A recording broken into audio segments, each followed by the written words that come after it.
Ang gulo-gulo. Kasing gulo ng... Pwede ba natin sabihin dito? Volbex si Dilima! Oh. Yung buhok sa baba, mga kababayan, yan talaga ang paglalarawan nitong si Atty. Topacio dito sa impeachment laban kay VP Sara na inihain nitong sinasaba. Sabi ni Topacio, mga kababayan, ano ba ito? Ginagamit ba nito mga tao ito ang kanilang mga ulo? Na ngayon palang, mga kababayan, napuno na ng sabit ang isinampa nilang impeachment laban kay VP Inday. Magulo pa daw sa Volbex ni Dilima, mga kababayan. Panoorin niyo po. Bulbul ni Dilima, yung kanyang buhol ha, buhol. Nawa. Buhol yung ginawa niya. Uy, wag kayong mag-isip ng ano ha, buhol. Nakakatawa sila, oh. Buhol! Magulo, hindi maintindihan. Napakagulo. Alam nyo kung bakit, mga kababayan? Dahil supposedly ang impeachment case, mga kababayan, ay ang isasampang asunto laban sa iyo ay yung nagawa mo sa panahon na iyong panunungkulan, in this case, sa panahon na naging Vice Presidente si VP Inday Sara Duterte. Pero anong ginawa ng mga bobo, mga kababayan? Sinali nila pati yung mayor pa si VP Sara at yung mga akusasyon ni Trillanes noong 2016. Ngayon pa lang, rejected na. Napakagulo. Parang bulbul. Unang-una, ang impeachment po ay parang buhol. Impeachable officer ang vice. Ito si Topacio, no? Grabe yung bungang ano. Pero, abogado yan, mga kababayan eh. Marunong magpalusot. Sabi nga, buhol. Kayo naman. President. Anong ibig sabihin? Anong legal implication nito? Dapat, yung mga ginawa mo na para ikaw ay ma-impeach, dapat ginawa mo yon bilang noong ikaw ay nakaupo na as one of the impeachable officers. In this case, mga kababayan, galing 2022 onwards hanggang ngayon. Hindi kasali yung mga kahit pa nakagurgol siya ng marami, mga kababayan noong 2021 na hindi pa siya naging Vice Presidente, ay hindi yun pwedeng gamitin. Etong inadilima ngayon, mga kababayan, ginamit. Ayun. At mga invento pa ha, akusasyon. Kung Vice President ang impeach mo, yung mga ginawa niya habang siya ay Vice President. Kung Presidente impeach mo, may mga ginawa niya habang siya ay Presidente. Ang malaking issue na kasi nila, mga kababayan, ay yung confidential fund. Vice President na yun si VP Sara Duterte nun. Pero, nag-release ng report ang COA na walang anomalya. Kaya kinalkal nila, mga kababayan, yung confidential fund nung mayor pa si VP Sara Duterte sa Davao City. Diyos mio. Pero ito, kita mo ito mo yung sa articles of impeachment, lahat na lang ng maisip inilagay. Ang tawag dito ay mema. Mema sabi lang. Mema sabi. Ito, Article 4 Di umano daw si Vice President Sara ay naglustay ng 2.735 billion in secret funds. Kailan? Noong siya ay Davao City Mayor. Reject na kaagad yan, mga kababayan. No questions asked. Mayor pa yun Davao City Mayor, bakit ngayon mo ipa-file? At nasaan yung proof mo? Wala. Bintang na naman, mga kababayan. May plunder case ba man lang? Wala. Sa ombudsman? Nasaan ang iyong proof na merong paglulustay? Wala silang proof. Alam nyo, kayo po ay nag-i-impeach ng second highest official na binoto ng 32 million Filipinos. Hindi basta-basta. Dapat ina-impeach yan kung puro chismis lang. Hindi pa pwede kasuhan itong mga animal na ito, mga kababayan, ng fabricating stories, mga allegations. Nakakatawa. Chismis na nangyari nung hindi pa siya Vice President. Palibasa ang kanilang leader dyan, chismosa, si Trililing. Ano pa? Ang kapangitan ng ginagawa ni Dilima. Ang ganda-ganda kaya ni Saba. Hindi naman swangit si Saba, no? Patulan ba siya ni Ronnie Dayan kung swangit siya? Anyway, mga kababayan, ang dami palang pera. Pwede na rin, Ill-gotten wealth daw, 111 million. Ill-gotten wealth. Nasaan ang kaso? Ang may ill-gotten wealth, mga kababayan, na mayroon ng ruling, ay yung mga Marcos. Siya ang kasuhan nyo. Nasaan? Nasaan ang proof? Yung si Sara ang may ill-gotten wealth. Trillanes? Di ba dapat si BBM ang may ill-gotten wealth? Kung lulusot yan, mga kababayan, tapos pagbabasihan nila, ill-gotten wealth, i-impeach sigurado na si BBM. Dahil kumpirmado na may ill-gotten wealth. Tayo aminin nung AMLAC na sa kanila nang galing. Sinuka ng Dinideny AMLAC, nga nila, pinandidirihan nga nila. Sabi ng AMLA mga kababayan na, hindi galing sa amin yan, pinalabas si Trililin. 2 beses nila sinabi, hindi galing sa amin yan, hindi ko malaman kung saan galing yan. Mapasihan mo yung nilabas ni Trillanes na impormasyon na hindi malaman kung saan ang galing, hinugot yata sa puwet ni Trillanes yun eto pa. Hinugot galing sa wet po ni Trililin. Article 10, nakakatawa talaga. Okay. Article 11, meron daw unexplained wealth dahil nilalagyan ng mga drug personality. Sino?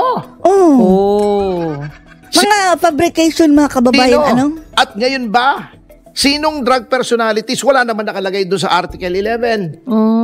Si Sara ba talaga inilink niya sa drug personalities na yan ang kanilang nilalabanan? Sino nagbigay? May umamin ba na nagbigay sila kay Vice President? Puro tawag dito sa Chabacano, Kutsinanga. Chismis. Pero medyo bastos yun. Gawa-gawa. Hindi natin i-translate. Ewan na natin ang yung Kutsinanga. Ito sa tupasyon, no? Sabayang ka o sige. May pagkapilyo ito. Article 12. Okay. Hindi daw nilagay yung mga bank deposits sa SALN. Again, nasa ang bank deposits? Alin? Magkano? Walay. Tapos ang gusto pa nila mga kababayan, ang mga Duterte pa ang mag-provide ng ebidensya. Pinapapirma nila ng waiver. Ano kayo? Kayo ang nang-aakusa, kayo ang mag-provide ng evidence. Eto pa, Article 16. Opo. Mga EJK daw sa Davao City noong siya ay mayor. Kamote. Kamote na naman dahil nangyari ba yan nung panahon ng Vice President siya? Hindi. Regardless, kahit pa'y totoo, hindi pa rin niya magagamit. Na naman, Which is, hindi naman totoo. itong alegasyon na ito. Unang-una, habang mayor daw siya. Pangalawa, sinong pinatay? Pangatlo, nasa ng kaso? Walang kaso puro chismis ito Pangalan. Siyempre, base naman sa testimonya ni Matobato at Las Cañas mga kababayan, ay Diyos me, wala na kayong iba? Wala na kayo talagang ibang makitang sablay na witness? Article 18, ito napakalabo. Gross incompetence and dereliction of duty during her second term as Davao City Mayor. Davao City Mayor na naman. Vague. Sa batas, meron sinasabing void for vagueness. Bakit the best LGU yung Davao City? Ilang beses na kung dereliction of duty ng mayor. Ang daming awards sa Davao mga kababayan, ang unlad-unlad. Kung ang akusasyon ay magulo, hindi maintindihan. Napakagulo. Vague. Parang bulbul. Buhol-buhol. Buhol-buhol, magulo. Di ba pag buhol-buhol? Buhol-buhol yung alambre. Hindi. Diba? Buhol-buhol. Kayo naman, namali na tayo ng pandinig. Pero alam namin, ibig sabihin mo to, Pasyo, failure raw. Kasi. Sige po. Buhol-buhol ni De Lima, yung kanyang ginawa. Buhol-buhol. Buhol yung ginawa niya. Grabe sila. Buhol-buhol. Balita namin mga kababayan, nag-ahit daw. Nang bigote ha si Tupasyo mga kababayan. Diyos me, wag nung imaginein. Ay, por Diyos por Santo. Lord, ilayo mo po kami dyan sa imagination tungkol dyan sa Isaba. Ay, nako. Baka bangungutin kami. Ano ba sinasabi ko? Natawa kayo. Yan. Anong gross incompetence? Kasi pag sinabi niyong ganito lang, alam niyo po ang nangyari pagka vague ang accusation, it violates the due process clause of Basura the Constitution. na yan. What does the due process clause state? Ang problema mga kababayan, mga politiko ang magja-judge niyan, mga bulok din. Dapat kung magcha-charge ka, may particularity, may specificity. Anong ginawa ko? Sasabihin lang, oy, ikaw, mamamatay tao ko. Bakit mo sinabi? Sino pinatay ko? Kailan ko pinatay? Wala sila masabi mga kababayan. Paano ko pinatay? Sana katawan. Kahit yung buto, wala. Tason ko ba? Binanil ko? Sinaksa ko? Di niya alam. Wala. Ayun. Ba't na namatay? Pinakitahan ko ng litrato ni Benny Abante kaya inatake sa puso. Ano ba nangyari? Benny Abante. Anong Pinakitaan ng litrato ni Caraps, ni Paduano. cause of death? Unexplained wealth. How come nang nasabi niyo unexplained wealth? May kaso ba? Puro kalokohan eto pa. Tumanggap daw ng mga na mga sari-saring mga suhol sa mga drug personalities. Oh. Nasaan ang ebidensya nyo? Kung nalaman nila yan mga kababayan, malamang mayroon ng kaso. Nasaan ang kaso?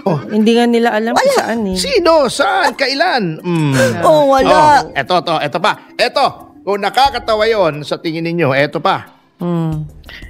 Buhol-buhol talaga. Kasi daw ayaw niyang sumagot doon sa congressional inquiry, yung sa inquiry ng Quadcom. Opo. O yung hindi pala Quadcom, I'm sorry. Good government yung public committee. accountability, yung blue ribbon ng House. Okay. Dapat daw siyang impeach. Ang Hindi lang pagsagot yun. Hindi nga siya pinasagot. You are not allowed to answer. nga, marami pang legal question doon kung yung tinatanong sa kanya ay within the scope of the legislative inquiry, anong legislative inquiry, anong legislation ang kailangan, etc. Sumunod ba to sa due Kung ano-ano process? na lang ang Sumunod ba iniimbento, to sa mga kababayan, Congress, ano? Senate Blue Ribbon, etc. etc. May legal question pa nga eh. Itong pinakakengkoy. Ano po yun? Para sa akin, no? Eto mga kengkoy, nagtangka daw siya, ha? Take note, nagtangka na humingi ng 650 million in secret funds. Nagtangka. Hindi binigyan, At then? hindi ginastos, nagtangka. Krimen na ba? Hindi naman pala binigyan. At kahit pa binigyan mga kababayan, hindi yan impeachable.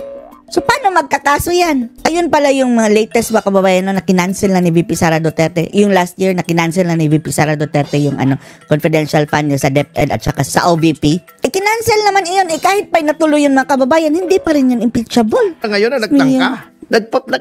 Nagpapatawa yata itong si Laila De Lima. Kung gusto niya Ay, nako, magpatawa yung mga Saba. tao, all she has to do is magpakita siya sa TV.